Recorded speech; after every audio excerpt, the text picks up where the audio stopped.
Buenas tardes, estimados participantes. Reciban el saludo del Instituto Nacional de Salud de Niños San Borja, en especial del Servicio de Emergencia. Vamos a dar inicio a la cuarta sesión correspondiente al segundo curso de actualización en emergencias pediátricas. No sin antes darles algunas pautas respecto al curso. Recordemos que el curso tiene una certificación universitaria, la cual será obtenida si es que los participantes cumplen el 80% de asistencia a las sesiones. Además del certificado del instituto, recibirán el creditaje de una institución universitaria. La evaluación se va a dar hacia el final, en el mes de diciembre, con un test cuya nota probatoria es de 14. Recordemos que las sesiones de este curso son quincenales en frecuencia, cada viernes a las 3 de la tarde, a través del link con el cual ustedes se están uniendo. Y un aviso importante: finalizado este bloque que corresponde al bloque respiratorio, el día tenemos nuestro primer taller de ventilación mecánica. En nuestra próxima sesión se dará el enlace correspondiente para que aquellos que estén interesados en participar de este taller de ventilación mecánica que se va a dar el viernes 28 de marzo, puedan llenar el enlace, y aquellos participantes que cumplan con los requisitos podrán acceder. Recordemos que son cupos limitados. El taller de ventilación va a ser en las instalaciones del instituto y de manera presencial. Todo ello vamos a recordarlo y brindarles el enlace en la sesión, la próxima sesión, que corresponde a el viernes 7 de marzo. Muy bien, les agradecemos nuevamente por su atención y le damos pase al doctor Luis Terrones, médico pediatra del Servicio de Emergencia, que tendrá a cargo la moderación de la presente sesión. Gracias por su atención. Muy buenas tardes. Mi nombre es Luis Terrones. Agradezco la presentación de la doctora Nivín. Bienvenidos a esta sesión del día 21 de febrero. Hoy vamos a cerrar los temas de capacitación de la patología respiratoria. El día de hoy vamos a hacer la revisión de un tema muy interesante, dado que nosotros, que somos recuperadores de la población pediátrica en urgencias o emergencias, usamos con bastante frecuencia este medicamento, que es el oxígeno. Hemos denominado el tema oxigenoterapia en la emergencia. Recordar a toda nuestra audiencia que sería muy interesante que hagan su participación activa a través del chat, elevando sus preguntas para hacerlas llegar a nuestro expositor, el mismo que va a responder al final de la sesión. La Organización Mundial de la Salud nos dijo en el 2022 que la principal causa de asistencia a un servicio de urgencias o emergencias en población infantil son las infecciones respiratorias agudas, que pueden ser desde leves hasta graves o severas. En el 2022, la OMS también publicó en su boletín de la semana 52 que la principal causa de mortalidad en la población pediátrica menor de 5 años habían sido las neumonías graves. En nuestros servicios de urgencia o emergencia tenemos un arsenal bastante amplio para ser utilizado con el objetivo de recuperar a un niño que está siendo aquejado por una patología respiratoria. Entre este arsenal terapéutico tenemos el oxígeno medicinal. Tal cual, siendo un medicamento, el oxígeno medicinal, pues como un paracetamol, o como lo es un suero fisiológico, o como lo es una ampicilina, pues tiene sus indicaciones precisas de posología, efectos secundarios, modos de administración, y también hay dispositivos que nos permiten la monitorización de la respuesta al uso de este medicamento. Entonces, pues resulta interesante que recordemos algunos conceptos básicos que probablemente, como parte de nuestra formación profesional, ya lo hayamos hecho antes, pero en este caso vamos a recordar oxigenoterapia en la emergencia. Voy a presentar a nuestro ponente.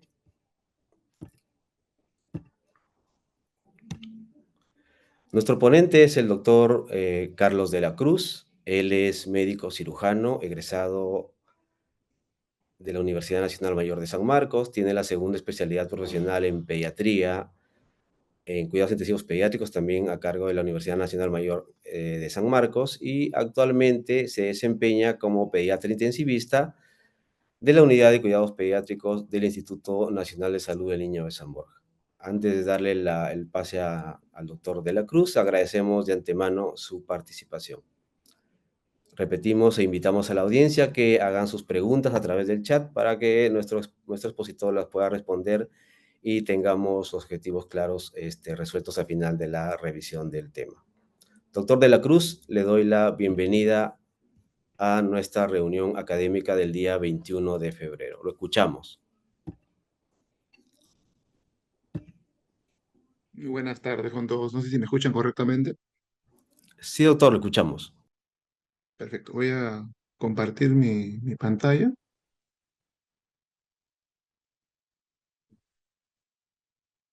Un segundo.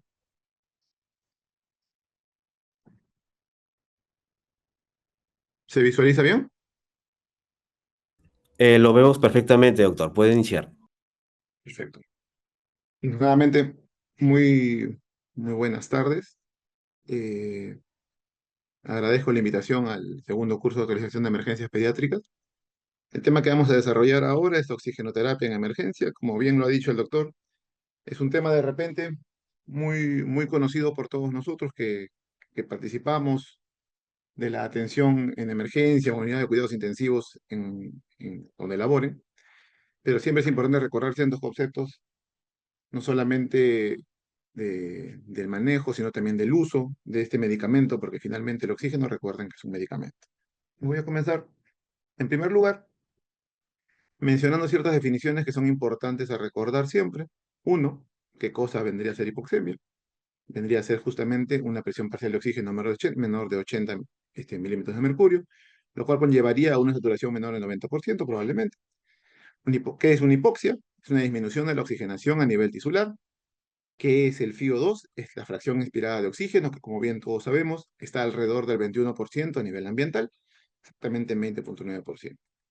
¿Qué es el contenido arterial de oxígeno y qué es la entrega de O2? Son dos conceptos muy importantes si queremos hablar específicamente de la fisiopatología de la conducción del oxígeno a nivel del cuerpo y justamente cómo es que nos serviría a nosotros. Entonces, en este punto me voy a detener ligeramente para conversar un poco de qué son estos dos conceptos, ¿no? El contenido arterial de oxígeno y la entrega de oxígeno.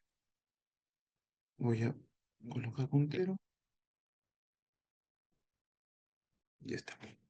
Entonces, como le mencionaba, vamos a definir correctamente qué cosa es el contenido arterial de oxígeno y qué es la entrega de oxígeno. Cuando nosotros hablamos de hemodinamia, y dense cuenta desde ya que el oxígeno nos sirve y es importantísimo en la hemodinamia de la persona, hablamos de que el gasto cardíaco va a estar implícito y evidentemente va a inyectar una cantidad de volumen de sangre, la cual va a tener un contenido arterial de oxígeno. Entonces, el DO2, que es la entrega, que es lo que ofertamos a todas nuestras células con un contenido de oxígeno, vendría a ser justamente ese gasto cardíaco por este contenido arterial de oxígeno que tiene la fórmula acá arriba. Vemos que este va a depender de un factor común, que es 1,34, para la otra literatura es 1,36, por la hemoglobina, por la saturación de oxígeno, y esto sumado a 0,0031 por la presión parcial de O2. ¿Qué nos describe o qué nos refleja esta fórmula? Que el contenido de oxígeno va a depender del oxígeno que se encuentra a nivel de la hemoglobina y del oxígeno que se encuentra a nivel disuelto en plasma. Evidentemente, el contenido de oxígeno más abundante va a ser el que se encuentra a nivel de la hemoglobina. Entonces, en este punto, y solamente reduciéndonos a esta parte de la fórmula, vamos a ver que la cantidad de oxígeno que tenemos a nivel de la hemoglobina va a ser importantísima para tener una correcta oferta de la cantidad de oxígeno para las condiciones metabólicas que todas las células del cuerpo van a realizar. Entonces recordemos que un paciente que llega a la emergencia, que tiene una insuficiencia respiratoria, no está ventilando correctamente, evidentemente, solamente por la disminución del contenido arterial de oxígeno al nivel de sangre y por ende una disminución de la entrega de oxígeno, puede entrar también en un estado de shock. En este punto vamos a ver dos frases importantes. Uno, que la oxigenoterapia es una herramienta importante que ha salvado muchas vidas. Como bien mencionó el doctor, es la principal causa de mortalidad a nivel de pacientes pediátricos, justamente deviene en patologías respiratorias. Y dos, proporcionar oxigenoterapia cuando ya no esté indicado, evidentemente va a prolongar la hospitalización. Algo que tenemos que recordar y que es muy, muy importante es que el oxígeno es un medicamento. El oxígeno, al ser un medicamento, tiene evidentemente condiciones en las cuales debe ser utilizado y también tiene efectos adversos, los cuales pueden complicar la condición del paciente y pueden evidentemente condicionar a que el paciente prolongue su estancia en hospitalización. ¿Cuáles son los objetivos de la oxigenoterapia? En primer lugar, lograr la oxigenación adecuada utilizando las fracciones más bajas de oxígeno administrado. Recuerden esto, por favor. No quiere decir que para que yo obtenga una mejor oxigenación en mi paciente, debo yo utilizar fracciones de oxígeno altas. De hecho, una condición, y ya yéndome de repente a ventilación mecánica para pacientes que reciben ventilación mecánica, una fracción de oxígeno óptima debe ser por debajo del 60%. Una cantidad mayor a esta, evidentemente, va a condicionar a que se formen mayores especies reactivas de oxígeno y esto puede condicionar a mayores complicaciones a nivel pulmonar. En segundo lugar, conseguir un equilibrio entre el suministro de oxígeno y su tasa de consumo. Y en tercer lugar, llegar a establecer la mayor normoxia posible. Entonces, ¿cuáles serían las indicaciones? ¿En qué momentos debería yo utilizar oxígeno en mis pacientes? Uno, cuando existe disminución de la saturación de oxígeno, evidentemente con la consecuencia de una insuficiencia respiratoria aguda. Dos, cuando existe disminución de la hemoglobina por anemia severa, o vamos a incluir en este punto también la intoxicación por monóxido de carbono, cuando esta va a desplazar justamente al oxígeno. Y tres, cuando existe disminución del volumen minuto, es decir, cuando hay un estado de insuficiencia cardíaca o un estado de shock. Entonces, vemos que la hemodinamia nuevamente es importantísima, o bueno, el oxígeno es importantísimo justamente para mantener una adecuada hemodinamia en el paciente. ¿Qué es la oxigenoterapia entonces? Es el uso terapéutico de oxígeno en concentraciones mayores a las del aire vital, que como hemos mencionado es alrededor de 21%, para prevenir y tratar justamente la hipoxia y asegurar las necesidades metabólicas del organismo. En segundo lugar, la necesidad de oxigenoterapia se va a determinar por la presencia de una inadecuada presión parcial de oxígeno en sangre arterial, que se va a correlacionar con una baja saturación de oxígeno de la hemoglobina. Entonces, como vemos acá, el concepto en general del manejo de oxígeno o de la utilización de oxígeno para cualquiera de nuestros pacientes en insuficiencia respiratoria es justamente ese uso terapéutico de este medicamento a concentraciones mayores a las que tenemos a nivel ambiental. Para lograr una adecuada entrega de oxígeno a los tejidos vamos a tener que cumplir tres condiciones. Uno, un adecuado intercambio de gases a nivel pulmonar. Dos, un flujo sanguíneo pulmonar uniforme y suficiente. Y tres, una suficiente concentración de hemoglobina en sangre, justamente para garantizar que el oxígeno sea entregado de manera correcta. ¿Cuáles son los dispositivos con los que contamos al momento de utilizar oxigenoterapia? Pues existen muchos, como todos bien sabemos. Y acá es importante distinguir justamente algo en lo que muchas veces existen dudas. ¿Qué son sistemas de bajo flujo y qué son sistemas de alto flujo?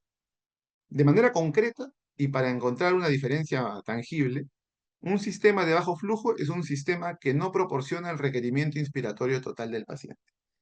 ¿A qué nos referimos cuando hablamos del requerimiento inspiratorio total del paciente? Nos referimos a ese total de volumen por minuto que el paciente va a inspirar. Si nosotros hiciéramos un cálculo mental, básicamente en un paciente grande, digamos un adulto, y digamos, pues exageradamente ventila 20 veces por minuto, y que mueve un tidal aproximado de 500 mililitros, podríamos decir que aproximadamente el flujo por minuto sería justamente de esa cantidad de respiraciones por la cantidad de volumen en mililitros que mueve en cada respiración. Eso nos daría aproximadamente 10 litros. Sin embargo, tenemos que recordar que nosotros en la ventilación no ventilamos necesariamente de esa forma. Hacemos inspiraciones máximas y demás. Es por eso que el cálculo real, que es aproximado para un requerimiento inspiratorio total en un paciente grande, es de aproximadamente 30 a 40 litros por minuto. Entonces, si no ofrecemos esa cantidad de flujo al paciente, no estamos dando la totalidad de lo que el paciente necesita en su pico inspiratorio para ventilar, entonces estamos echando mano, estamos utilizando un sistema de bajo flujo. A su vez, al dar yo a un paciente un sistema de bajo flujo, una cantidad menor de litros por minuto de la que realmente él utilizaría para ventilar, entonces yo tendría que completar la cantidad de litros que necesito con aire o con volumen de oxígeno de otra parte. Ese volumen lo voy a obtener del oxígeno ambiental, ¿no? Entonces, cuando yo respiro, y ahorita vamos a ponerlo también en imágenes para que se vea cómo se ventila por una cánula binasal, por ejemplo.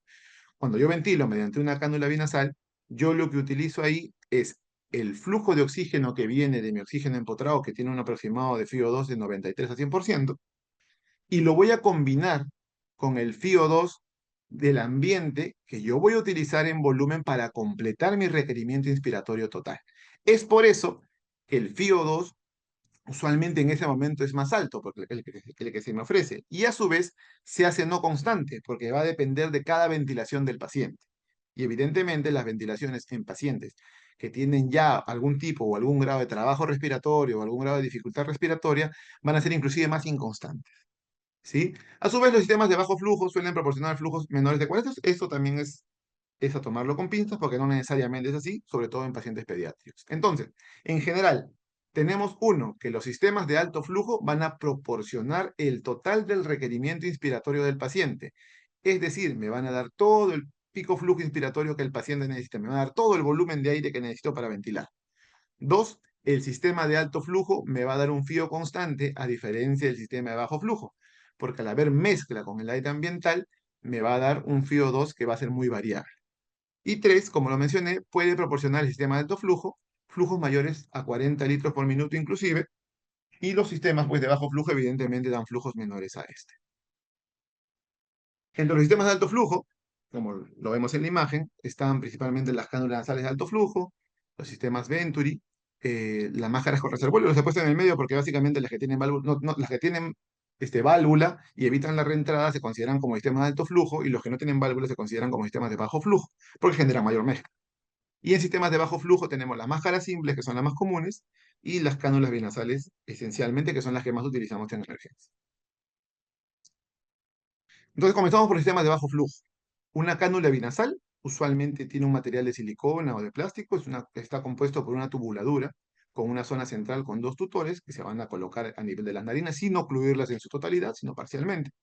Da un FiO2 aproximado, que en realidad es muy aproximado porque es extremadamente variable. Más adelante van a ver que he colocado la tabla que todos tenemos en la cabeza de que 1 litro corresponde a 24, 2 a 28. Esa tabla en realidad es muy, pero muy inexacta. Permite administrar un FiO2 cercano a 24% con 1 litro, más o menos como lo he mencionado, a 28% con 2 litros. Y la exactitud de la FiO2 va a depender evidentemente del dispositivo y del patrón ventilatorio del paciente. Entonces, todo paciente al cual nosotros coloquemos cánula binasal, evidentemente sabemos ya que estamos utilizando un sistema de bajo flujo. Y a su vez, nosotros sabemos que ese sistema de bajo flujo está haciendo que el paciente reciba una pequeña cantidad de flujo oxigenatorio por el empotrado de oxígeno que nosotros ofrecemos, pero está recibiendo una mayor cantidad de la ventilación que él mismo proporciona. Y esta ventilación que él mismo proporciona, evidentemente, viene con un FiO21 del aire ambiental. Como lo menciono en este gráfico rápidamente, puesto acá el empotrado de oxígeno, me da el oxígeno medicinal, como lo mencioné, a un FiO aproximado de 93 a 100%, llega hacia el sistema de la cánula, ingresa hacia el paciente, pero la cantidad en litros por minuto que le va a ofrecer al paciente va a ser muy escasa. Entonces el paciente va a requerir que el oxígeno ambiental complete esa cantidad de volumen en litros por minuto que necesita para ventilar. Eso va a generar que exista una combinación de FiO2, del FiO2 del oxígeno ambiental que me está dando el empotrado y el FiO2 que tengo yo a nivel ambiental. Y esto va a generar justamente que el total o el resultante de FiO2 que yo tengo a nivel de ventilación en un sistema de cánula binasal vaya a ser bastante inexacto. Una máscara simple puede suministrar un FiO2 de 0.35 a 0.5%, 0.5, perdón, con flujos de 5 a 10 litros por minuto. Es necesario, evidentemente, mantener un flujo mínimo de 5 litros por minuto para evitar la reinhalación de CO2. Es decir, cuando usamos una máscara simple, siempre se utiliza 5 litros para arriba. Secundaria a la acumulación de aire expirado en la máscara. Debe utilizarse siempre con humidificación mediante un frasco lavador. Ambos sistemas, tanto una cánula binasal como una máscara simple, debe de utilizarse siempre con un sistema humidificador para evitar, pues, justamente que exista resequedades a nivel de las mucosas y esto pueda condicionar una mayor lesión a nivel nasal. La máscara de reservorio, por su parte, permite un FIO2 entre 55 y 70%, si se utiliza sin válvula, y entre 70 y 100% cuando se usa con válvula, es decir, sin reinhalación. Su uso debe ser por periodos breves de tiempo, debido a que lo usan altas concentraciones, como ya le hemos mencionado, es un tóxico a nivel pulmonar. Algunos de los efectos que puede condicionar el hecho de utilizar un FIO2 elevado, mayor al 60%, evidentemente ya lo conocemos, es la producción de especies reactivas de oxígeno. Y esto va a condicionar y esto va a originar, evidentemente, que la longevidad celular se alcance con mayor velocidad y esto puede generar también mayores lesiones y mayor remodelación a nivel pulmonar. Otra condición importante por la cual consideramos que el oxígeno es tóxico es porque justamente el hecho de utilizar oxígeno a dosis elevadas va a condicionar un lavado de nitrógeno. Y este lavado de nitrógeno va a hacer que el volumen efectivo a nivel alveolar disminuya. Y al disminuir el volumen efectivo a nivel alveolar puede condicionar a la aparición de atelectasias. ¿Sí? El uso de oxígeno en valores elevados, mayor al 60% de FiO2, va a condicionar definitivamente a que la condición de mi paciente pueda empeorar al yo generarle más atelectasias de las que probablemente ya tenga. Es solamente para ejemplificar. Una máscara facial simple de 5 a 10 litros por minuto, una máscara de reinhalación parcial de 10 a 15 y sin reinhalación, o sea, con válvula, con un flujo de 10 a 15 que me va a dar una menor mezcla y por ende me va a dar una mayor cantidad de FiO2 y un FiO2 más constante. Esta es la gráfica usual que se ve en todos lados, en la cual se describe, pues, principalmente que, bueno, las gafas o las cánulas binasales, un litro da 24, que acá usualmente damos hasta 5 o 6 litros que dan un máximo de 40% de FiO2, eso recuérdenlo. Máximo vamos a dar 40% de FiO2 por una cánula binasal. Pero esta gráfica evidentemente no es exacta. La parte de cánula binasal es bastante inexacta en realidad. No solemos tener una cantidad así de oxigenación realmente cuando brindamos este tipo de dispositivos. Peor aún a un paciente que tiene trabajo ventilatorio y en el cual inclusive esta concentración de FiO2 va a ser mucho más variable. La máscara Venturi, ya la vamos a ver en un momento, vamos a dar una explicación concreta de por qué es un sistema de alto flujo. Esta sí funciona específicamente así, ¿no? Un flujo que da una cantidad de FiO2 exacta. Y las máscaras de reservorio con reinhalación, con reventilación o sin reventilación, vamos a ver que las máscaras sin reventilación que tienen válvula van a dar un FiO mayor al 80%. Disculpe, doctor de Ahora, la Cruz, sí, disculpe la interrupción. Nos piden si es posible que pueda hacer la proyección en pantalla completa. ¿no está completa? Está viéndose con la imagen de diapositiva siguiente. A ver, a ver, a ver.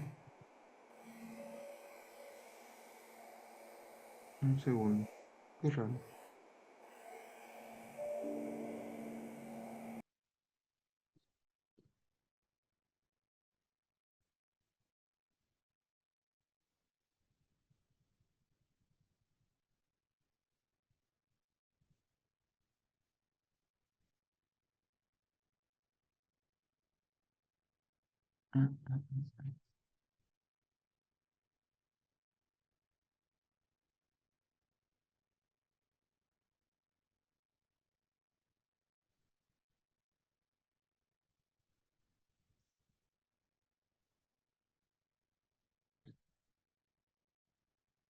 ¿Ahora se ve?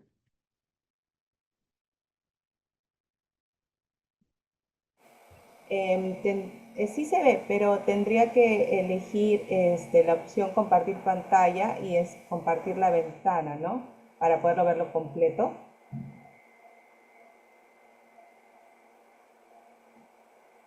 A ver.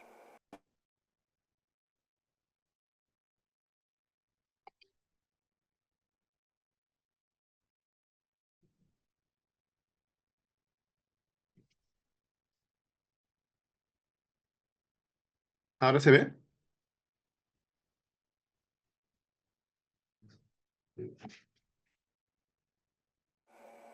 ¿Se ve Sí, completo o se ve igual este partido?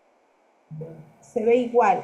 Hay un icono que está en la pantalla, en la parte inferior, hay como Ujú. una pantalla. A ver, ajá, ahí, en esa. ¿Se ve? Ahora lo No, veo bueno, todo ahora negro. ya no se ve. Igual se logra ver para los que estamos en Es computadora. raro. O en los tres puntitos, doctor, por favor, a la derecha. ¿Sí? Ajá, a ver, elija si es que hay vamos a pantalla, Ujú. a ver si ahí nos pantalla. A ver, Normal, en sobre, blanco. eh, no. Y ocultar vista del moderador,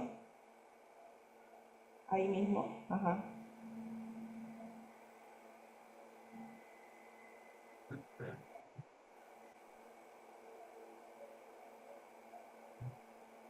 Se Creo detuvo el que compartir. ya, no hay problema, doctor. Continúe porque igual se visualiza, solo que algunos quizá por el tamaño de la pantallita no pueden verlo, pero sí, sí se Sí, claro, visualiza. entiendo.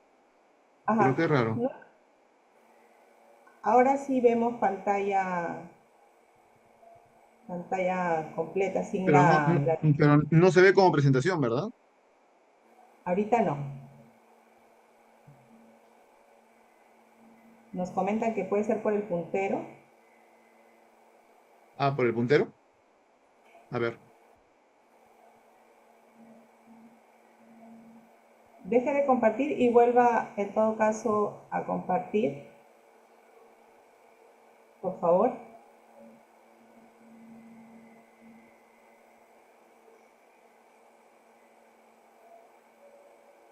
Ahora pongamos a presentar.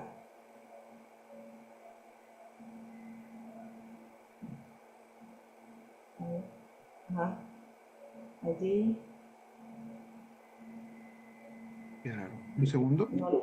Ajá, sí. Un segundito.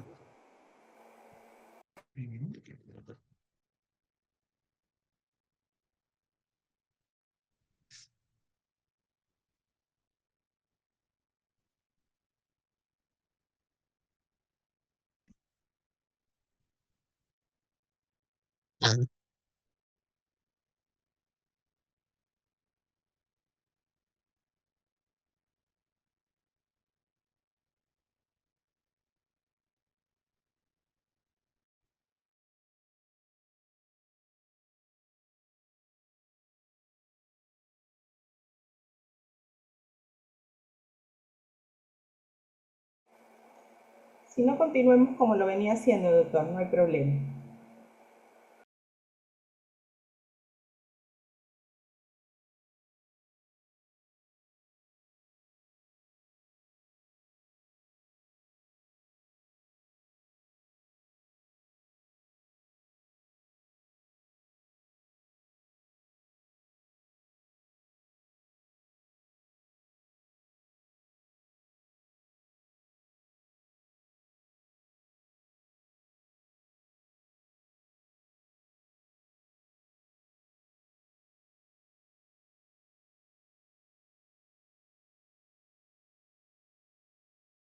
Doctor de la Cruz, ¿se encuentra por ahí?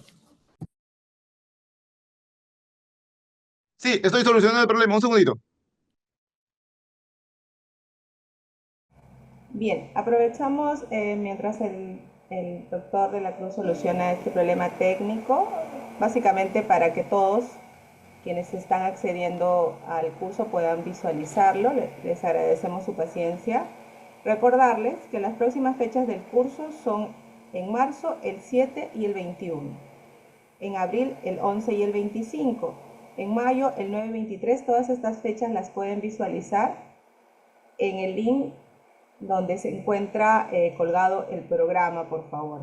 Un fe de ratas para el taller de transporte pediátrico dice octubre 28, debe decir 31 porque 28 cae martes y no viernes, que es fecha de programación de nuestro curso que como saben dura de enero a diciembre.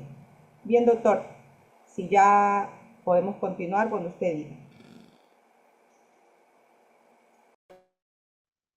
Muy bien. Entonces estábamos hablando de sistemas de alto flujo. En sistemas de alto flujo me voy a detener un poco más de repente porque son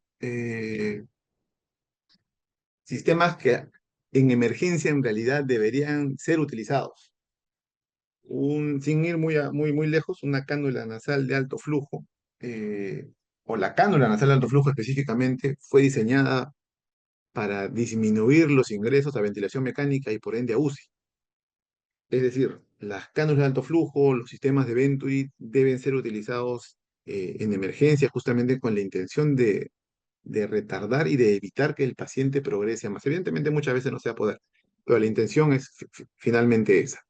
Entonces comenzamos con una máscara de Venturi.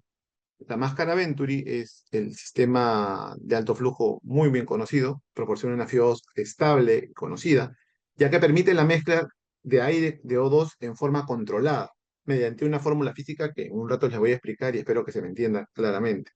Proporciona una FIO2 constante con flujos determinados de oxígeno. Se utiliza de preferencia en pacientes que retienen CO2, en quienes las concentraciones altas de oxígeno pueden determinar justamente la presencia de hipoventilación. Ya. Esto de acá es una gráfica que debió aparecer atrás, pero en realidad, simplemente en esta de acá, identificamos que en los sistemas de bajo flujo, yo voy a ofrecer a mi paciente una cantidad menor al pico flujo inspiratorio que el paciente requiere.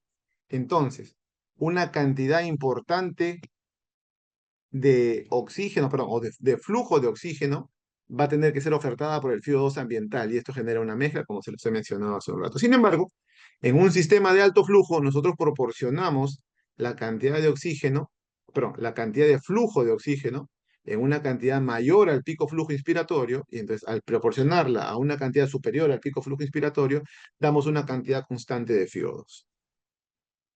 Muy bien. Para hablar del sistema de Venturi, tenemos que hablar del principio de Bernoulli. Y para entender correctamente el principio de Bernoulli, cosa que muchas veces es muy dificultoso, sí, me voy a tener un poco en hablar en esta parte porque me importa que se entienda correctamente. En primer lugar, el principio de Bernoulli es un principio de conservación de masa y energía. Es decir, uno de los principios elementales de la naturaleza para nosotros. En este punto, vamos a definir que la energía en dos puntos distintos, en este punto, en este caso, en esta gráfica, vamos a hablar de un punto B1 o del punto P1 y del punto P2, en este momento, al tener masas similares, la energía que se disipe o que se genere en ambos momentos va a ser igual. De ahí que la fórmula de Bernoulli finalmente llegue a esta ecuación, la ecuación que vamos a desglosar en un momento. En esta vemos que la presión va a ser, perdón, la presión en un punto 1 más la energía cinética por unidad de volumen en ese mismo punto 1 más la energía potencial por unidad de volumen en ese mismo punto 1 tiene que ser igual a la presión en el punto 2 más la energía cinética justamente en ese punto 2 más la energía potencial en el punto 2. Entonces, nosotros lo importante y lo más llamativo y lo más importante que tenemos que deducir de Bernoulli es lo que viene acá a continuación. Tenemos que explicar mediante Bernoulli que si yo logro demostrar que a mayor presión hay, perdón, que a mayor velocidad hay menor volumen, yo puedo explicar correctamente qué es lo que está pasando en mi sistema de eventos. Entonces, vamos a desglosar un poco esta fórmula para poder entenderla de manera correcta. Esta también es la ecuación de continuidad, es una ecuación importante que es en mecánica de fluidos. En esta determinamos que un área 1 por una velocidad 1 va a ser igual a un área 2 por una velocidad 2, de donde yo voy a deducir que a mayor área, menor velocidad, porque el flujo se va a ver más disipado, y a menor área, la velocidad va a ser mayor porque el flujo va a ser, pero porque el sistema de flujo va a ser más comprimido. Entonces es muy importante también. Entonces, para desglosar el principio de Bernoulli, nos abocamos a este sistema en el cual tenemos una cantidad en un punto 1 y, y la misma cantidad en el punto 2. Y vemos que la fórmula es la misma que les mencioné hace un momento, en la cual describimos que la presión en el punto 1 más esa energía cinética más la energía potencial en el punto 1 va a ser igual a lo mismo, pero en el punto 2. Y de esta vamos a desglosar lo siguiente. La energía cinética, recuerden, es masa por velocidad al cuadrado sobre 2 o un medio de la masa por velocidad al cuadrado. Y la energía potencial es masa por la gravedad por la altura. Desglosamos lo siguiente. En primer lugar, si estamos definiendo esta fórmula, va a devenir de la explicación que Bernoulli hizo en este nivel.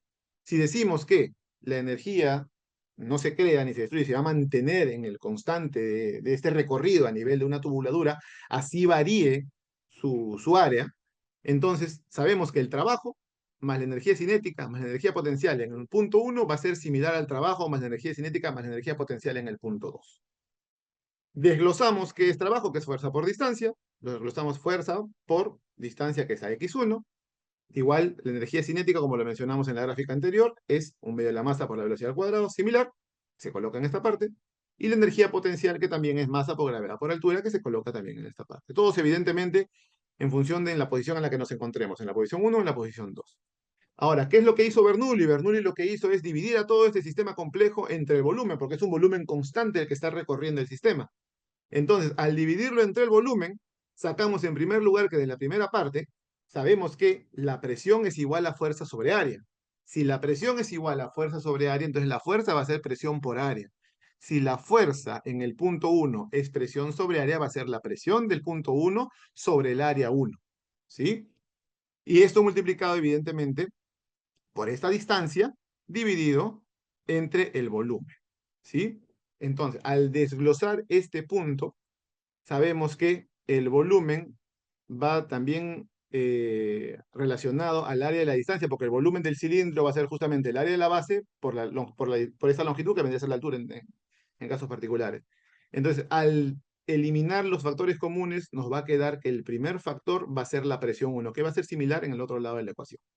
Entonces, la presión 1 más 1/2 de masa sobre volumen, que va a ser densidad, por la velocidad 1 al cuadrado, más masa sobre volumen, que también es densidad, por la gravedad del lado 1, va a ser igual a P2 más 1/2 de la densidad por la velocidad en el punto 2 al cuadrado, más la densidad por la gravedad por la altura en el punto 2.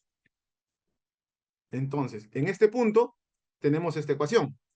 Si en esta ecuación lo que nosotros hacemos es intentar equiparar soluciones, vamos a pasar a este nivel, a restar a 1/2 de la densidad por la velocidad 2 al cuadrado. Y en el otro lado vamos a pasar la densidad por la gravedad por la altura 1, la vamos a pasar a restar al otro lado. Entonces, por factor común tenemos que la presión en el punto 1 más 1/2 de la densidad, que es el factor común, por la velocidad 1 al cuadrado menos la velocidad 2 al cuadrado, va a ser igual a la presión 2 más, otra vez factor común, la densidad por la gravedad por la altura en el punto 2 menos la altura en el punto 1. ¿Sí? Pero sabemos en nuestros sistemas que estas alturas van a ser prácticamente al mismo nivel. Entonces, Y1 y Y2 van a ser iguales. Por lo que Y1 menos Y2 va a ser igual a 0 y toda esta parte de la fórmula se va a eliminar. Como se ve acá en el siguiente punto. Entonces, al eliminarse, vamos a tener que la presión 1 más 1/2 de la densidad de las diferencias de los cuadrados de las velocidades va a ser igual a la presión 2. Y sabemos por lo que dijimos hace un rato, que la velocidad en el punto 1, por tener menor área, es mayor que la velocidad en el punto 2, que tiene un mayor área, por la ley de continuidad. Entonces definimos que la velocidad 1 es mayor que la velocidad 2. Si la velocidad 1 es mayor que la velocidad 2, este resultado es positivo. Si yo tengo que P2 es igual, P2 es igual a P1 más un número positivo, evidentemente yo voy a tener la conclusión de que P2 es un número mayor que P1. En esto consiste Bernoulli, en determinar que a mayor velocidad, menor presión. Justamente la ecuación de Bernoulli se hizo para definir esta condición, definir principalmente que si yo tengo un sistema de un punto P1 y P2 en el cual la presión en P1 es menor en P2, entonces la velocidad en B1 va a ser mayor que la velocidad en B2, como se ve finalmente en este cuadro. ¿Y de qué nos sirve esto?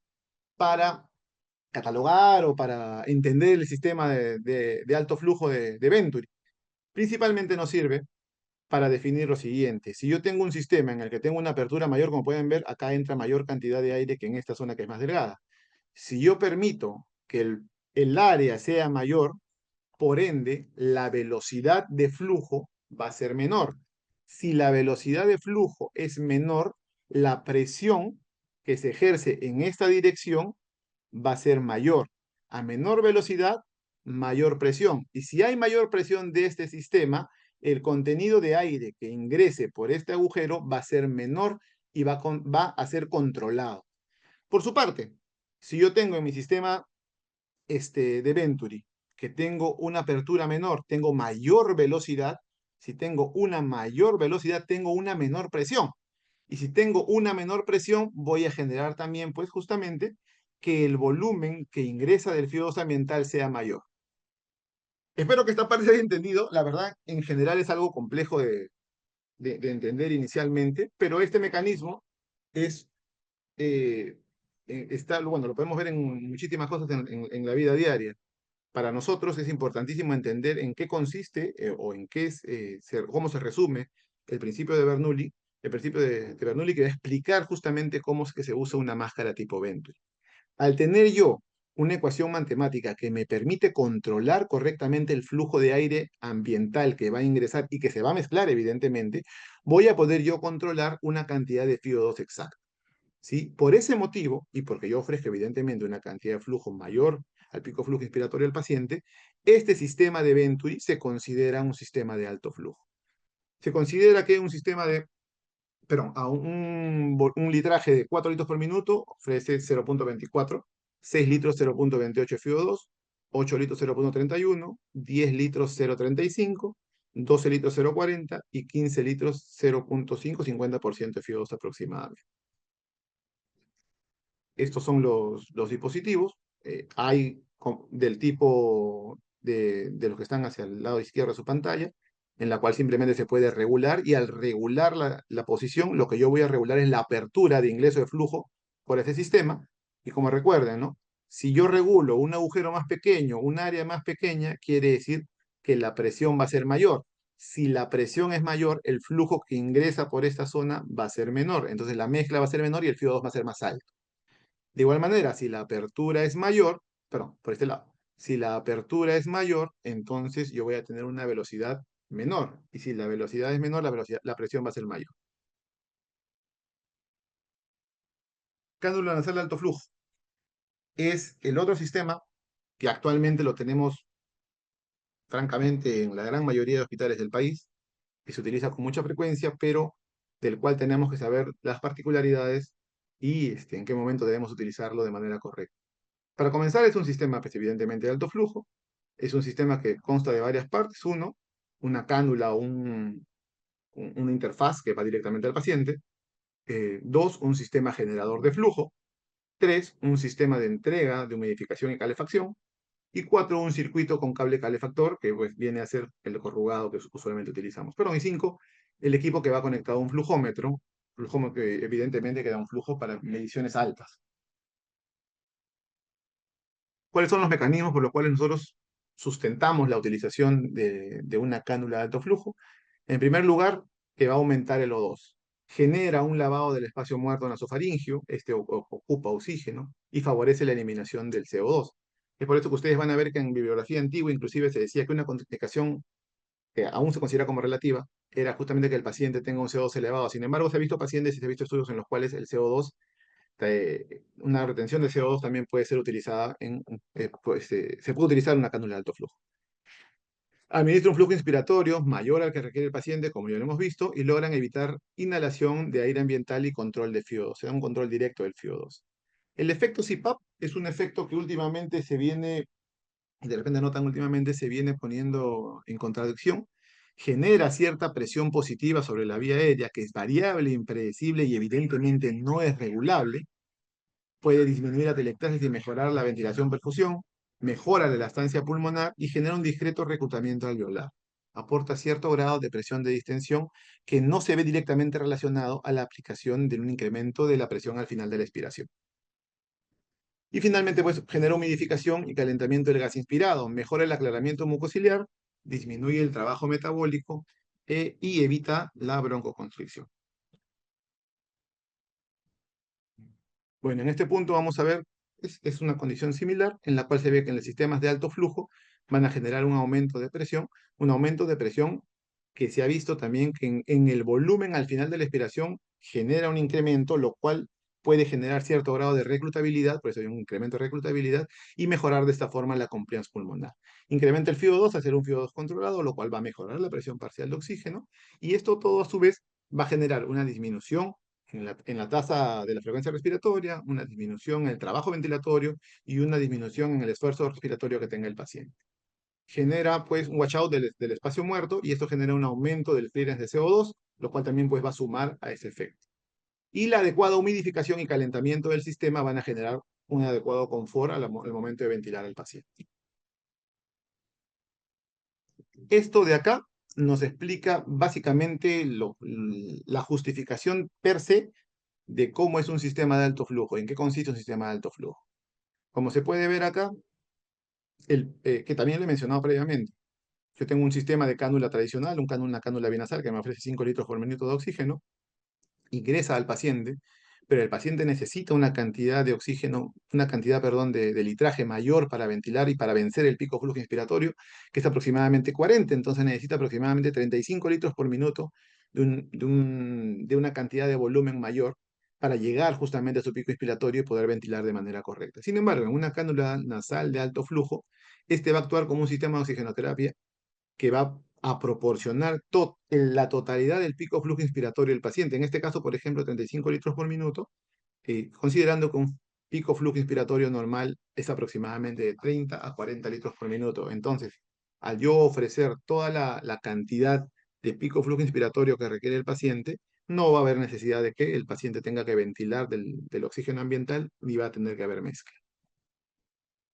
Esto es una dinámica computacional de cómo es que ingresa el aire a través del flujo inspirado por la cándula nasal de alto flujo, y vamos a ver que gran parte o una cantidad considerable de ese aire que ingresa sale por la boca. Evidentemente, esto no es un sistema ventilatorio. La cándula nasal de alto flujo se considera un sistema oxigenatorio, nos brinda oxigenación. Por eso justamente les mencionaba que el hecho de que el sistema de alto flujo dé una presión es una condición actualmente muy discutida, porque las mediciones que se han realizado en España y en otros países nos han demostrado que la presión que ejerce puede ser incluso de 2 o de 7 sobre el pp, lo cual es muy bajo y no genera realmente un efecto. Entonces, al no generar un incremento de presión, se considera como tal un sistema oxigenatorio. Como lo mencioné también, genera una disminución del espacio muerto y un barrido del CO2. La región nasofaringea forma parte del espacio muerto anatómico, el cual va a afectar la eficiencia ventilatoria. Mientras mayor es el espacio muerto, es menor la ventilación alveolar y es más alta la presión de CO2. El flujo administrado por la cánula nasal de alto flujo directamente sobre la nasofaringe genera un efecto de lavado de CO2 que se denomina como washout de CO2, y este va a disminuir el espacio muerto anatómico. Por lo tanto, aumenta la ventilación alveolar, reduce la disnea, mejora la tolerancia al ejercicio y la oxigenación. Esta generación de presión positiva, como les menciono ya en 10 ocasiones, el paso del flujo alto a través de la vía aérea podría generar una presión positiva, la cual en las últimas investigaciones se ha determinado que es muy errática, que es muy baja y que no se considera, eh, digamos que significativa para generar algún tipo de modificación en el estado del paciente.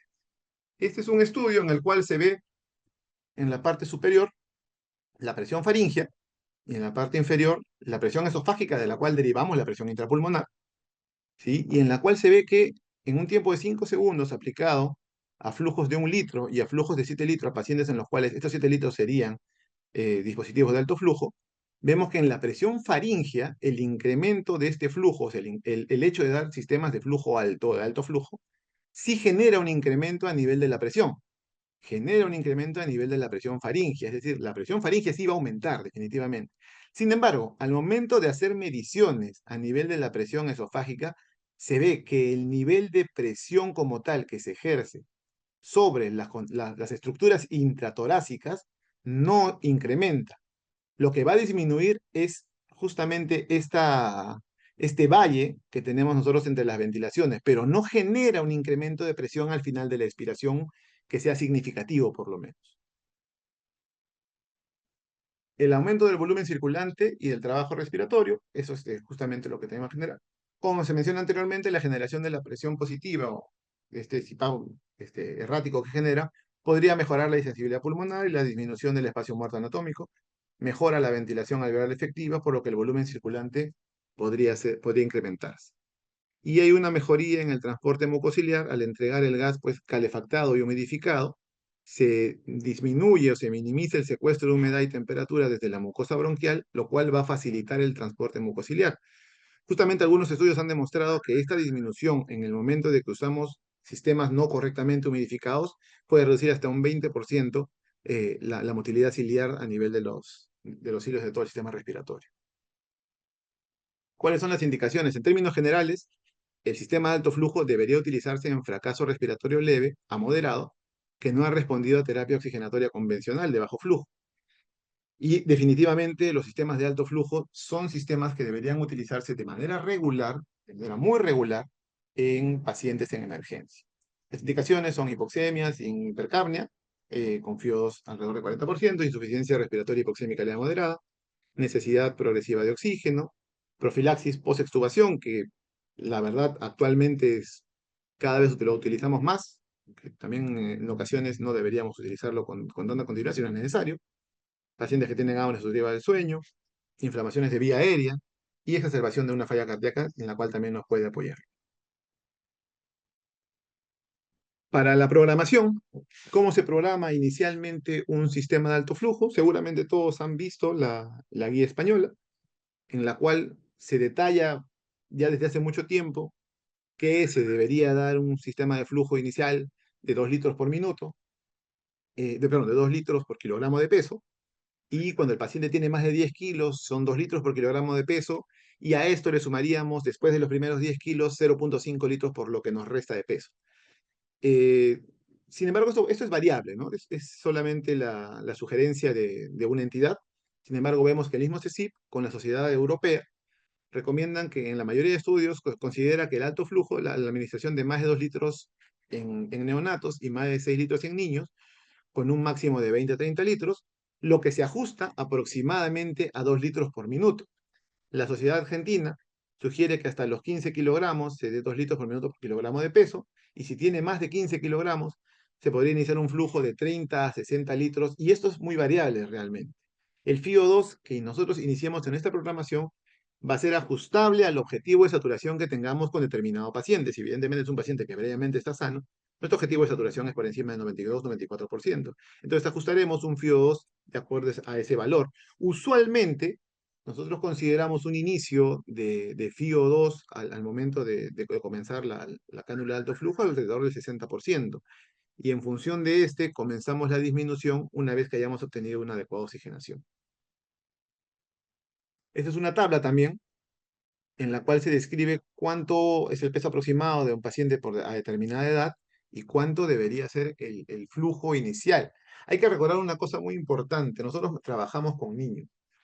Cuando nosotros colocamos un sistema de alto flujo a un paciente pediátrico, la adherencia del flujo de aire como tal al paciente suele a veces ser muy, muy errática. El paciente no tolera esa cantidad de aire que le ingresa por la fosa nasal. Entonces, muchas veces preferimos ir escalando la cantidad de flujo. Podemos colocar el FIO2 alrededor del 60% e iniciar el flujo hacia el paciente en una cantidad menor a la que realmente probablemente vaya a necesitar. Entonces, progresivamente, en función de su acoplamiento al sistema, comenzamos a incrementar los valores del flujo hasta llegar al objetivo determinado, ¿no?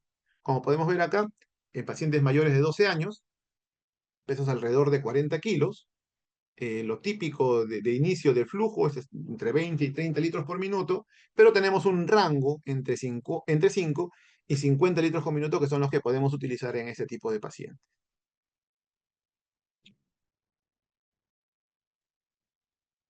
Ya. Entonces, cuando nosotros utilizamos un sistema de alto flujo, lo primero importante es encontrar adherencia correcta en el paciente.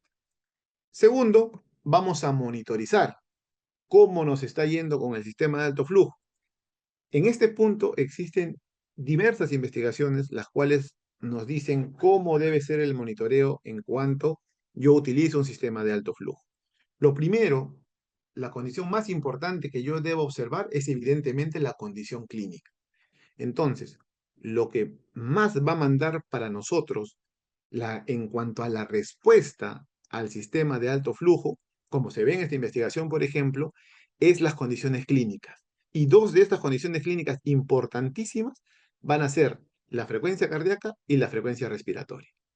Vemos en esta gráfica, en ambas gráficas, que en los pacientes que responden, ¿sí? Este circulito abierto, que responden a la aplicación de un sistema de alto flujo, la frecuencia cardíaca disminuye significativamente.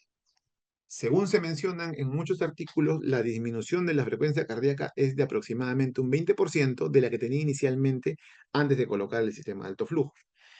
Y la frecuencia respiratoria también en los respondedores ha disminuido significativamente y eso disminuye aproximadamente en un 10% de la cantidad inicial que tenía el paciente de frecuencia respiratoria con todo el distrés que conllevaba previamente. Entonces, las principales o las primeras formas de evaluar nuestra respuesta a nuestro sistema de alto flujo va a ser evidentemente la parte clínica. Estamos hablando en este caso de la frecuencia respiratoria, la frecuencia cardíaca, evidentemente el patrón ventilatorio, que eso lo vamos a evidenciar cada uno de nosotros en la experiencia diaria que tengamos, y esas van a ser las primeras formas de monitorizar. Sin embargo, sabemos que tenemos otras formas de monitorización de un sistema de alto flujo. Entonces, tenemos acá el más conocido, el que más utilizamos, que es el índice de ROX, el IROX, que se calcula haciendo una medición entre el SAFI, una división, perdón, entre el SAFI y la frecuencia respiratoria. Este tipo de valores tienen una estandarización más utilizada evidentemente en adultos. Nosotros no podemos extrapolar directamente los valores de adultos porque por desgracia nuestras frecuencias respiratorias en paciente pediátrico son mucho más altas. Al ser nuestras frecuencias respiratorias mucho más altas, esto va a condicionar por simple división que este valor siempre sea menor. Entonces, si este valor va a ser menor del valor estándar que se maneja, pues evidentemente entraríamos en contradicción, porque siempre o encontraríamos con mucha frecuencia que nuestros pacientes están fracasando al sistema de alto flujo. Entonces, tenemos este algoritmo en el cual se ve que si yo inicio el uso del sistema de alto flujo o de la cánula de alto flujo en el paciente pediátrico por alguna de estas indicaciones como neumonía, asma, bronquiolitis, entre otras, yo monitorizo inicialmente mi índice de ROX. Mi índice de ROX inicial se debe valorar alrededor o mayor de 5.35. La indicación acá es, tras yo iniciar mi sistema de alto flujo, hacer un monitoreo en los primeros 60 minutos de la primera hora. ¿Sí? Entonces yo voy a monitorizar durante la primera hora cómo ha sido la respuesta a mi sistema de alto flujo con la cantidad de FiO2 y de flujo que ya se ha mencionado previamente. Entonces, yo voy a monitorizar las funciones vitales, el trabajo respiratorio y el estado de conciencia del paciente. Y tras monitorizar esto, yo voy a ver si hay respuesta o no en la primera hora tras el inicio del sistema de alto flujo y voy a pretender que mi respuesta, pero mi valor de IRROC sea mayor a 5.52, que es lo estandarizado en realidad. Si yo veo que mi paciente tiene un valor mayor a 5.52, quiere decir que la frecuencia respiratoria en función de la saturación y el FiO2 ha disminuido. Y este valor, por ende, se ha incrementado. Y al incrementar este valor, yo estoy obteniendo respuesta. Evidentemente, como lo mencioné también al inicio, tengo yo que tener consideración de las variables, la de las variables clínicas, que evidentemente siempre voy a estar analizando. Y luego, se sugiere monitorizar a los 90 minutos con las mismas condiciones en las que yo estoy manejando. Una vez monitorizado a los 90 minutos, yo pretendo también que mi IROX en este momento sea ligeramente mayor. Si bien es cierto, no es un valor tan amplio, pero es un valor mayor a 5.68. ¿Sí? Posteriormente, si yo encuentro que esos valores se han obtenido en mi paciente, quiere decir que estoy obteniendo respuesta en función del inicio del uso de mi cánula de alto flujo. Y es en función de esto que yo me permito un monitoreo ya más largo, de repente en 12, en 24 horas, como lo menciona en esta guía, sería a partir, bueno, con una monitorización ya en 24 horas. Esto es muy importante porque tenemos muchas veces el mal hábito de utilizar el sistema de alto flujo y de no generar un monitoreo correcto. Observamos, sí, la parte clínica, que evidentemente tiende a ser nuestro fuerte, pero no echamos mucho recurso en función de ciertas escalas que nos pudieran dar algún tipo de valor más tangible para valorar a mi paciente y definir su respuesta correcta o no al tratamiento. Entonces, esos son los valores estandarizados para pediatría. Recuerden que hay muchas publicaciones que tienen cada uno valores estandarizados también a la parte pediátrica. El destete de la cánula nasal de alto flujo se inicia al alcanzar evidentemente los objetivos clínicos y gasométricos en función de que mi paciente ha obtenido una mejoría de su oxigenación. Se sugiere inicialmente disminuir la FiO2 hasta 40%, algunas literaturas recomiendan incluso hasta 30%, y posteriormente iniciar el descenso del flujo entre 2 a 5 puntos cada 1 a 2 horas, dependiendo evidentemente, uno, del estado del paciente, de la edad del paciente y la cantidad de flujo que inicialmente haya recibido. Si yo tengo un paciente pequeño, de repente lactante, que está recibiendo flujo de 6 o de 8, yo no voy a pretender bajarle 5 puntos. En este caso bajaré 1 o 2 puntos cada 1 hora, cada 2 horas, a fin de monitorizar cómo es su respuesta a esta menor cantidad de flujo y si ya puedo yo destetar o retirar el sistema de alto flujo a un sistema de bajo flujo. Bueno, y eso es todo. Doctor de la Cruz, le agradecemos su brillante exposición. Les voy a hacer llegar algunas inquietudes que tienen nuestros participantes para que usted nos pueda dar, aclarar con sus respuestas a las preguntas. Doctor de la Cruz, el diagnóstico de insuficiencia respiratoria es primariamente clínico, Por supuesto. ¿verdad? Entonces, en la población pediátrica, en niños menores de 5 años, por ejemplo, ¿cuáles son los criterios clínicos que de inicio yo podría valorar para considerar que un niño esté iniciando o no un cuadro de insuficiencia respiratoria y va a requerir algún dispositivo especial para su soporte? Bueno, para nosotros que trabajamos en emergencia o UCI, de los criterios más importantes para comenzar, evidentemente, es la frecuencia respiratoria, ¿no? De acuerdo, evidentemente, al rango etario. De acuerdo al rango etario, nosotros tenemos que monitorizar la frecuencia respiratoria del paciente, que es de los parámetros más importantes. En segundo lugar, el patrón ventilatorio del mismo, la exigencia o la utilización de paquetes adicionales, los cuales condicionan a tirajes, evidentemente. ¿Cuáles son esos tirajes que tiene? Sabemos por clínica que los tirajes suelen ser ascendentes, ¿no? Lo tenemos ya bien metido en la cabeza, que un tiraje subcostal suele aparecer previo a un intercostal y posteriormente recién aparece un tiraje supraclavicular. Esta condición suele ser frecuente o suele ser en esa progresión y es evidentemente una forma rápida de monitorizar cómo es la aparición de una insuficiencia respiratoria en un paciente con neumonía o con asma o cualquier patología respiratoria que tenga. Entonces, a modo de resumen, diría que en primer lugar la frecuencia respiratoria es importantísima. En segundo lugar, el patrón ventilatorio. El patrón ventilatorio, como todos sabemos, lo vamos a definir evidentemente en función de los tirajes. Eh, Otra forma de monitorizar correctamente a un paciente en estas condiciones ya es echando mano de artefactos como por ejemplo la saturometría. Una saturación menor al 92% también nos está indicando pues que el paciente está teniendo algún grado de hipoxemia.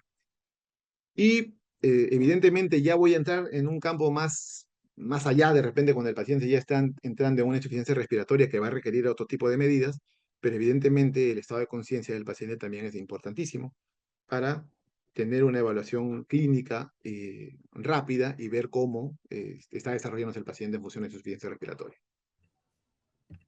Correcto, doctor. Acá nos indican, sabemos que el uso prolongado de máscara de reservorio es perjudicial, Sí. pero ¿cuánto tiempo más podemos usarla y cuándo considerar uso de cánula de alto flujo o cuándo cambiar a otro sistema? ¿Qué criterios utilizaríamos? La máscara de este tipo no debería utilizarse más allá de 30 minutos a 1 hora, justamente por lo que se mencionó, ¿no? Esta máscara, si evita la reentrada, va a darte un FIO de hasta 100%. Y al dar un FIO de 100%, evidentemente estamos generando más NOxa a las células, a los neumocitos, y estamos generando incluso el riesgo de que se generen atelectasis. Entonces, la sugerencia acá inicial es que se debe usar el menor tiempo posible, máximo 1 hora. Y yo en ese tiempo debo definir un sistema mayor de oxigenación y o ventilación. Porque, ¿qué puede pasar? Puede pasar que mi paciente esté en insuficiencia respiratoria, yo esté dando el manejo oxigenatorio que corresponde, pero la progresión de la enfermedad es tan rápida que no me da tiempo a utilizar un sistema de alto flujo de repente. Entonces yo rápidamente tengo que tomar la decisión de repente de ingresar a la ventilación mecánica, que también puede darse el caso. A su vez, si yo tengo el tiempo como para monitorizarlo y observar, no debería exceder la hora y yo debería ya utilizar un sistema de alto flujo. Dentro de los sistemas de altos flujos, en realidad es elección y a lo que tengamos a disposición en nuestros servicios. Podemos utilizar una máscara Venturi o podemos utilizar un sistema de cánula nasal de alto flujo ya en ese tiempo, sin ninguna complicación.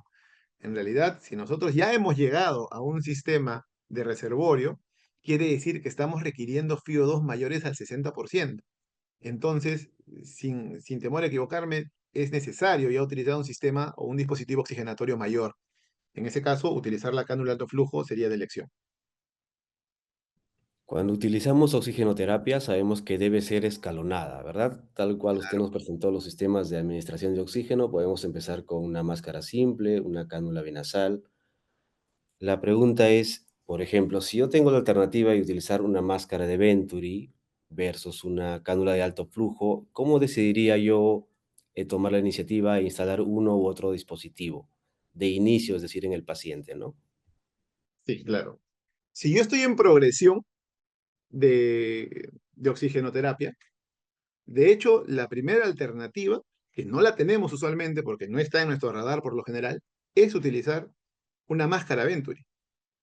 Podríamos utilizar una máscara Venturi sin ningún problema, porque justamente este permite un control correcto del FiO2, que suele registrarse en menor al 60%. O sea, podemos utilizarlo. Si yo voy en progresión, como bien lo ha mencionado usted, doctor, yo estoy comenzando con una cánula, veo que hay mala evolución del paciente, coloco una máscara, etc. Yo, en ese primer momento, mi indicación sería colocar una máscara Venturi. Ahora, entre la máscara Venturi y una cánula nasal de alto flujo, evidentemente existen diferencias. La diferencia tangible y principal acá no la da la cantidad de flujo que me dé, porque sabemos que ambos me dan un flujo que excede el pico flujo inspiratorio. Acá la diferencia la da principalmente el sistema de humidificación y de calefacción que me brinda mi sistema de mi cánula nasal de alto flujo, perdón. Mi cánula nasal de alto flujo tiene esas particularidades, esas bondades adicionales, que al brindarme un sistema humidificado y calefactado, va a disminuir la resistencia en la vía aérea, y al disminuir la resistencia puede ser beneficioso, de repente con superioridad, digamos, por sobre una máscara Venturi. Pero si yo estoy en progresión, en realidad mi primera elección va a ser una máscara Venturi. Si veo que la respuesta a la máscara Venturi es correcta, excelente. Si mi respuesta a máscara Venturi no es la adecuada en las primeras 6 horas de repente, yo sí podría optar por utilizar una máscara, una cánula, perdón, nasal de alto flujo. Perfecto, doctor. Me indican aquí, ¿cuál sería el límite de hipercapnia para utilizar o no cánula de alto flujo? Usted Qué buena justamente hizo pregunta. una tinción sobre la presión de CO2, ¿verdad? Que era un temor Sí, antiguamente, y creo que sí, sí, sobre sí, ese punto va la pregunta del participante. sí, exactamente. Es que de hecho no hay un punto de corte especificado en bibliografía que te diga más de tanto no lo uses, menos de tanto úsalo. No existe como tal. Sin embargo, sabemos por fisiopatología del uso de la cánula de alto flujo que este genera una disminución del espacio muerto anatómico, y al disminuir ese espacio muerto genera un mayor barrido de CO2. Particularmente yo podría decir que eso va a depender mucho del paciente.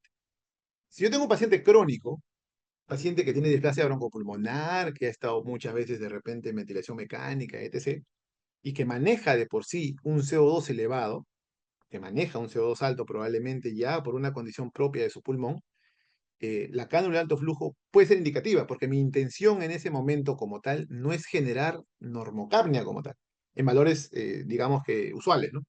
Yo no voy a pretender que ese paciente tenga un CO2 de 40 o de 35. Yo lo que pretendo es mantener la oxigenación y que evidentemente el CO2 no se me vaya más de 80 a 100, pero sí voy a mantener hipercapnia permisiva. Entonces, en ese tipo de pacientes, yo sí podría utilizar la cánula de alto flujo. ¿Por qué? Porque me va evidentemente a generar un correcto barrido de CO2, parcial evidentemente, y me va a generar una mejoría en la oxigenación. Sin embargo, si tengo un paciente que ya me está haciendo una insuficiencia respiratoria tipo 2, tengo una retención de oxígeno de repente mayor a 80, una retención de CO2, perdón, de repente mayor a 80, con una dificultad respiratoria muy grave, incluso ya en este paciente yo dudaría colocar una cánula de alto flujo y sería de repente preferible ya optar por ya un manejo ventilatorio más que netamente oxigenatorio, ¿no? Doctor, preguntan aquí, ¿existen contraindicaciones para utilizar el CAF? La contraindicación en realidad relativa es la hipercapnia. No existe otra contraindicación como tal para el uso de una cánula de alto flujo. Una pregunta adicional, Y es doctor. relativa. En el caso de un paciente en shock, en el cual, como parte del manejo, hemos decidido brindar oxigenoterapia, ¿qué Ajá, dispositivo de oxigenoterapia se recomendaría? ya. Eso es variable también. Si yo tengo un paciente en estado de shock, y como lo mencioné al principio de la exposición, yo estoy, a pesar de que no esté en una condición de shock de repente para ventilador, porque hay pacientes que se chocan y y los manejamos sin ventilación mecánica. Están en estado de shock, yo estoy compensando el estado de shock, de repente por ahí requieren un vasoactivo, están con adrenalina a dosis baja, 0,05, 0,03, y con eso les es suficiente para compensar el propio estado de shock que tiene el paciente en ese momento. Si yo veo que el paciente tiene un estado de shock, a pesar de que la saturación sea buena, porque muy probablemente vamos a ver que la saturación no va a caer, la saturación va a ser de repente 97-98%. Por el estado de shock y por lo que ya les he mencionado del DO2 y el contenido arterial de oxígeno, yo estoy obligado a usar oxígeno en ese paciente. Yo estoy definitivamente obligado a usar oxígeno. De repente, no una cantidad de que me podría ofrecer un sistema de alto flujo porque no va a ser necesario, porque mi problema en este caso no es ventilatorio. No tengo el objetivo de pasar el pico flujo expiratorio al ofrecerle oxígeno. Mi objetivo en este caso es brindar más oxígeno, mayor concentración de oxígeno que la ambiental para garantizar que en el mecanismo de producción del shock, que probablemente sea séptico, yo no tenga otra condición para agregar factores a que mi shock empeore. Si yo tengo un paciente con un estado de shock séptico, teóricamente el oxígeno no tendría ningún problema.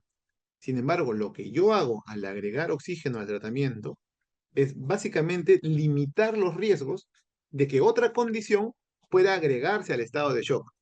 Entonces, en este caso, yo utilizaría cualquier sistema de bajo flujo. Lo que se sugiere usualmente es usar una máscara, porque me ofrece una cantidad relativamente mayor de FiO2 que la que me ofrece una cánula binasal. Sin embargo, he de admitir que también he tenido pacientes así, y sin embargo les hemos colocado cánula binasal y han progresado de manera correcta. Sin embargo, lo indicado sí sería comenzar por lo menos con una máscara. Simple. Nos preguntan que nos repita, por favor, cómo se calcula el índice de IROX y con qué frecuencia se aplica para hacer el seguimiento de la Ahí, oxigenoterapia por cánula. el índice, el índice de ROX, lo voy a poner en la imagen de todas maneras. Se Sí, calcula sí, sí. Mejor para primero verlo. calculando el SAFI, primero calculando el SAF. O sea, no necesitamos un AGA para hacer el cálculo, simplemente basta con ver el monitor, ¿sí? Y lo dividimos entre la frecuencia respiratoria. Ya lo voy a poner una vez, al final.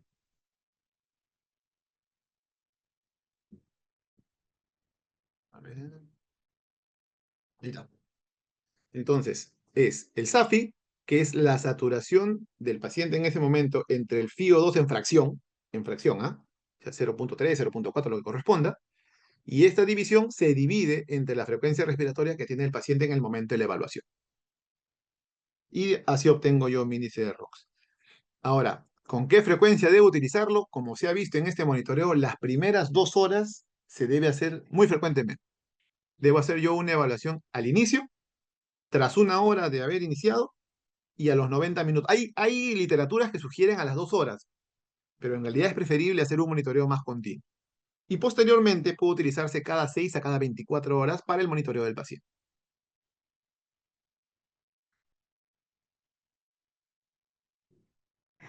Cuando Ah, iniciamos en este máscara de... cápite, Sí, disculpe, doctor. me Sí, permite doctor. hacer un comentario adicional. Sí. Lo que pasa es que en este punto yo solamente colocaba el índice de ROC porque es el más comúnmente utilizado, pero existen muchísimos muchísimas Sí, correcto. formas de calcular y de evaluar el monitoreo tangible Y del uso correcto. de la cánula de alto flujo. Inclusive hay una escala que es el índice de ROX-HR, que es con una aproximación a la frecuencia cardíaca del paciente, en la cual porcentualmente se calcula cuánto es la frecuencia cardíaca, perdón, del paciente que tiene adicional y ese porcentaje se multiplica a ese índice de ROX. Se ha demostrado que ese valor de índice de ROX-HR o Heart Ratio, es muy similar al cálculo que nos ofrece, perdón, a la valoración que nos ofrece el índice de ROX. Es un poco más elevada que este valor, es aproximadamente 6.5, también para pacientes pediátricos, pero nos ayuda mucho a tipificar justamente con el tipo de paciente que tenemos, porque también nos ofrece ya una variable más que vendría a ser la frecuencia cardíaca.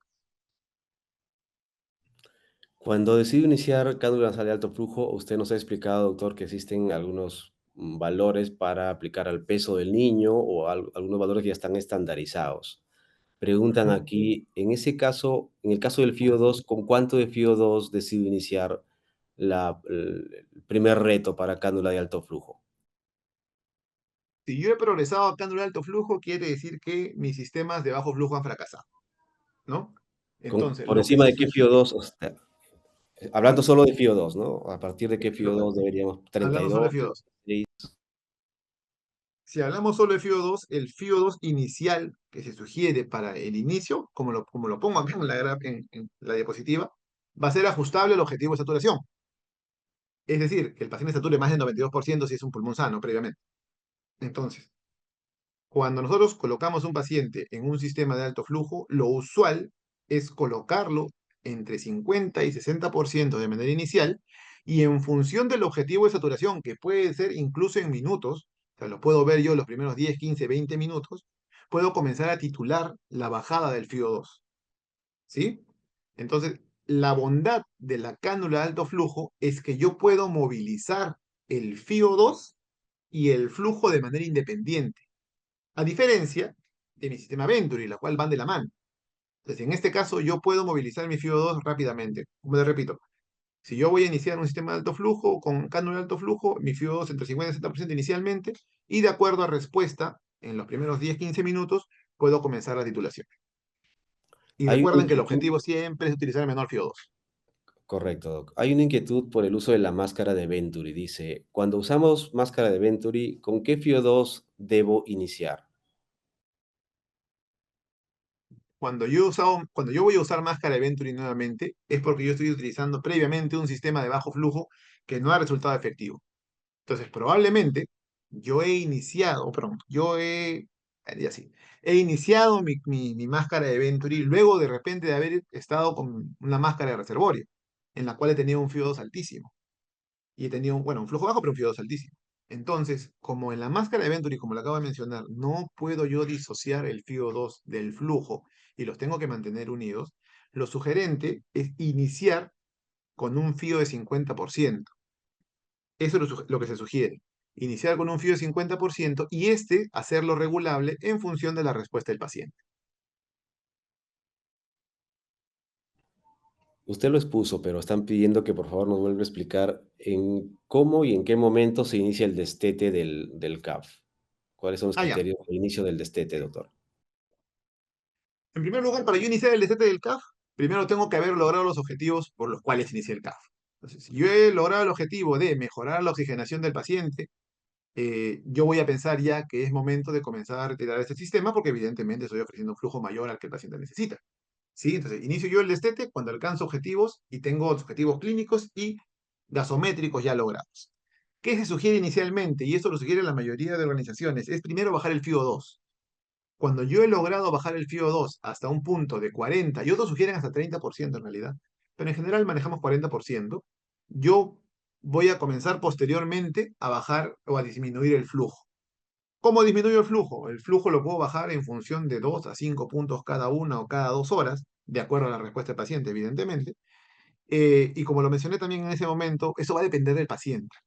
Como en algún punto lo puse, si yo hablo de un paciente neonato, por ejemplo, un neonatito que mueve, qué sé yo, que pese 3 kilos y que mueve 5 a 6 mililitros por kilogramo de peso de volumen tidal, va a mover una cantidad muy baja de pico flujo inspiratorio. Este va a ser menor a 2, lo más probable. Entonces, incluso una cánula binasal, sin las particularidades que me da una cánula de alto flujo, ya es un sistema de alto flujo para él. Ya se puede considerar un sistema de alto flujo para él si yo le doy un flujo de 4 o 5 de repente, porque estoy excediendo el pico flujo inspiratorio, a pesar de no tener las otras particularidades. Entonces, si yo voy a usar un flujo en un paciente lactante, neonato o pequeño, que es de repente 5 o 6, yo no voy a pretender pues bajar cada 5 puntos cada hora o 2 horas, ¿no? La bajada en este caso va a ser 1 o 2 puntos cada una, incluso hasta cada 6 horas, ¿no? Sin embargo, para pacientes grandes, paciente que tiene un flujo de 40, un niño grande, adolescente, yo puedo comenzar a bajar cada 5 puntos, justamente cada 1 hora o cada 2 horas, evidentemente siempre correlacionando con uno, el patrón ventilatorio, dos, las variables clínicas que vayamos a observar en el paciente, inclusive una valoración a través del IRROS que nos va a ir viendo, que nos va a ir indicando, perdón, si es que por ahí pudiera haber algún incremento del estrés. Doctor de la Cruz, voy a llegar una última pregunta. Hay muchas, pero ya algunas usted las ha ido respondiendo conforme han ido preguntando los participantes. Dice, ¿cuáles son las diferencias en el uso de un CPAP entre neonatos y niños mayores? ¿Existe alguna diferencia De CPAP. de CPAP? Ya. Si hablamos de CPAP, ya estamos hablando de un sistema ventilatorio. Ya no hablamos de un sistema oxigenatorio. eh, Diferencia entre pacientes neonatos y pacientes mayores en función del uso de ACIPAP, pues inicialmente la adherencia, ¿no? Como ustedes saben, esto ya es ajeno al tema, porque el tema es básicamente oxigenación, Sí, correcto. pero si hablamos de sistemas ventilatorios como tal, sabemos que uno de los primeros que utilizamos son los sistemas de CPAP o de BNI, ¿no? Que nos ofrecen un CPAP principalmente. La diferencia principal podría ser la adherencia. Un paciente neonato en el cual yo tengo que ocluir bueno, completamente la narina para generar una presión correcta, porque la intención de mi CPAP es generar presión al final de la expiración. Entonces, el paciente neonato no suele generar disconfort, no suele pelear. En cambio, un paciente grande al cual uno le coloque un sistema, independientemente del interfaz que coloquemos, ¿no? Porque recuerden que hay máscaras nasales, hay máscaras regulables, hay bigoteras también, ¿no? Entonces, independientemente del sistema que se le coloque a un paciente mayor, sí siente este incremento en la presión en su ventilación. Y muchas veces el colocárselo a él es bastante complicado. A veces tenemos que colocar un poco de sedación, inclusive para que sea adecuadamente confortable y tenga buena adherencia. En función fisiopatológica, realmente no tengo una diferencia como tal del uso del CPAP entre un neonato o un niño grande, la verdad. Excelente, doctor. ¿El índice de ROX es aplicable también a la población neonatal? El índice de ROX en realidad está aplicado para niños mayores de 3 meses. No suele aplicarse a pacientes neonatos. No tengo ninguna investigación que me avale, que diga que puedo utilizarlo en pacientes neonatos. Preguntan, ¿cuál es el objetivo de saturación de oxígeno cuando yo inicio CPAP? Cuando uso cánula de alto flujo, Sí, nuevamente eso va a depender del paciente.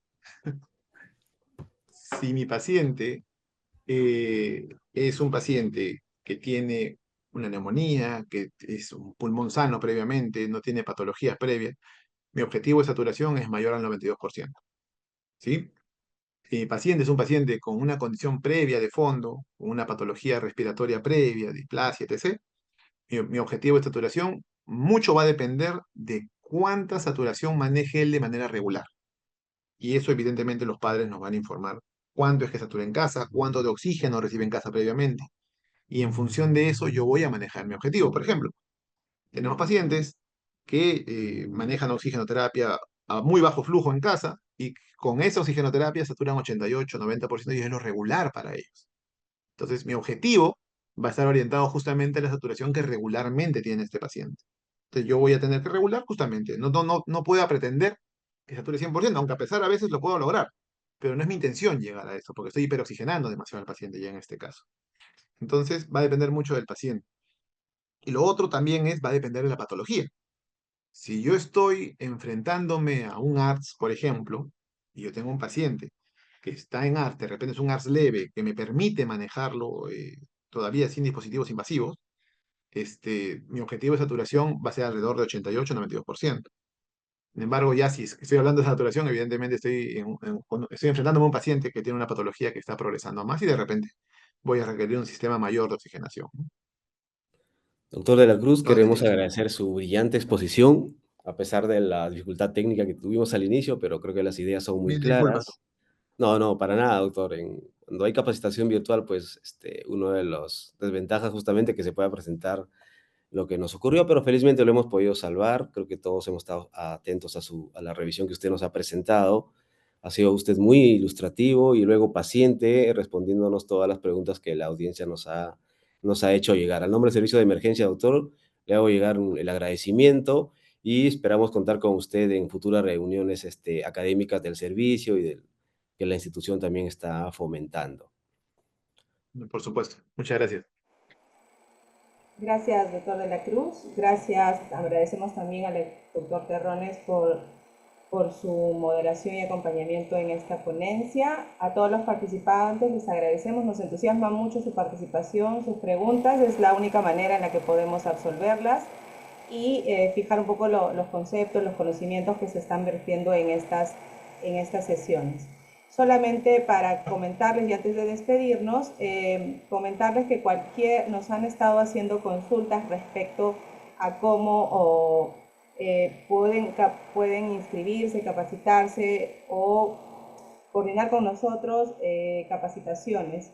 Pueden contactarnos a los correos que se muestran en pantalla, ¿no? Al correo de la doctora Grisel Portilla y de quien les habla Indira Nivín para cualquier coordinación de capacitaciones o pasantías.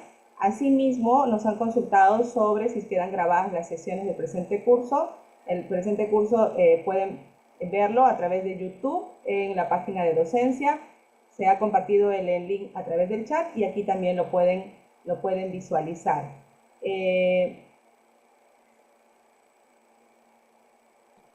Allí está, para que tomen nota quienes deseen así hacerlo. Y solo recordarles que nos volvemos a encontrar este viernes 7 de marzo. Iniciamos el bloque neonatal. Contaremos con la presencia de un ponente extranjero, un excelente profesional y neonatólogo que nos acompaña desde Uruguay. Y el tema a tratar será emergencias quirúrgicas neonatales.